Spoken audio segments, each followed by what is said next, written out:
आज सुबह brokerage reports में हमने बताई थी कि दिग्गज ब्रोकरेजेस पर अपनी रिपोर्ट इनिशिएट कर रहे हैं और दोनों ही काउंटर से आप देखें थोड़े बैकफुट पर नजर आ रहे हैं। लेकिन इन दोनों के अलावा और 4-5 कंपनियों पर कवरेज की शुरुआत हुई है। कौन से कंपनीज है वो, क्या रिपोर्ट्स है, समझ लेते हैं आशीष चतुर्वेदी से। आशीष, गुड आफ्टरनून। बताइए और कौन से कंपनीज पर ब्रोकरेज ने अपनी रिपोर्ट्स इनिशिएट की है। Good afternoon Shreya. और बिल्कुल देखिए, छुट्टियों के मूड में भी एनालिस्ट और ब्रोकरेजेस बहुत ज़्यादा काम कर रहे हैं और हमसे भी करवा रहे हैं। अब एक ही दिन में 4 ब्रोकरेज हाउस की तरफ से रिपोर्ट्स आई हैं और इनिशिएटिंग कवरेज रिपोर्ट्स हैं। अगर किसी सेक्टर को, किसी कंपनी को समझना है पूरी तरीके से, तो इनिशिएटिंग कवरेज रिपोर्ट ज़रूर पढ़नी चाहिए। अब यहाँ पर अगर आप देखें तो जैसे कि आप बता रही थी कि 4 स्टॉक्स हैं जहाँ पर ये रिपोर्ट्स आई हैं। तो सबसे पहले फिजिक्स वाला, ये हाल ही की लिस्टिंग है।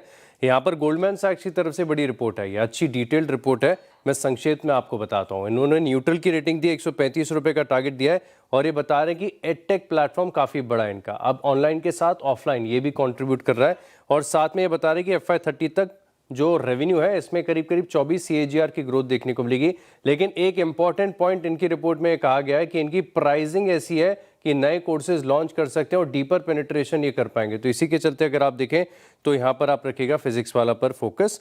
LG इलेक्ट्रॉनिक्स, यहाँ पर रेवेंडिस स्पार्क की तरफ से रिपोर्ट आई है और ये नेगेटिव रिपोर्ट है क्योंकि रिड्यूस की रेटिंग दी है और 1536 रुपये का टारगेट दिया। हाई से टूटा हुआ स्टॉक है। अब ये क्या कह रहे हैं कि इनका जो मार्केट शेयर है यहाँ से घट सकता है। कारण क्या कि कॉम्पिटिटिव इंटेंसिटी लगातार बढ़ती जा रही है। जो नए प्लेयर्स आ रहे हैं इसके चलते थोड़ी सी कॉम्पिटिटिव एडवांटेज जो है इस कंपनी की रिड्यूस होती है। इसके लिए बिल्कुल वही रेटिंग दी है। पाइन लैब्स, ये हफ्ते में शायद दूसरी रिपोर्ट है यहाँ पर, और जेफरीज ने अब कवरेज की शुरुआत की है। 300 रुपये का टारगेट दिया खरीदारी की राय के साथ, यानी इस भाव से देखें तो 20-25% की अपसाइड है। अब ये कह रहे हैं कि इनके पास जो लीडरशिप है पेमेंट्स में, प्रीपेड कार्ड्स में, और ये ड्राइव करेगी FY28 तक जो रेवेन्यू CAGR है तकरीबन 23% का है। ऑपरेटिंग एफिशिएंसी है, ये इनके जो मार्जिन है इसमें बढ़त देगी। जो फिलहाल 15% के EBITDA मार्जिन चल रहे हैं ये FY28 में बढ़कर हो जाएंगे तकरीबन 27% के।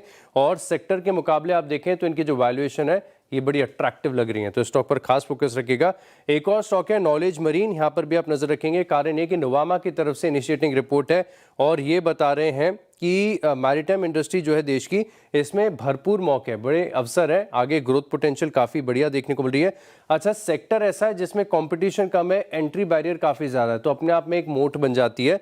और कंपनी की ऑर्डर बुक तकरीबन 1750 करोड़ के आसपास की, इसके चलते ये स्टॉक भी इन्हें पसंद आ रहा है। तो ये 4 स्टॉक्स हैं जहाँ पर नज़र रखनी चाहिए।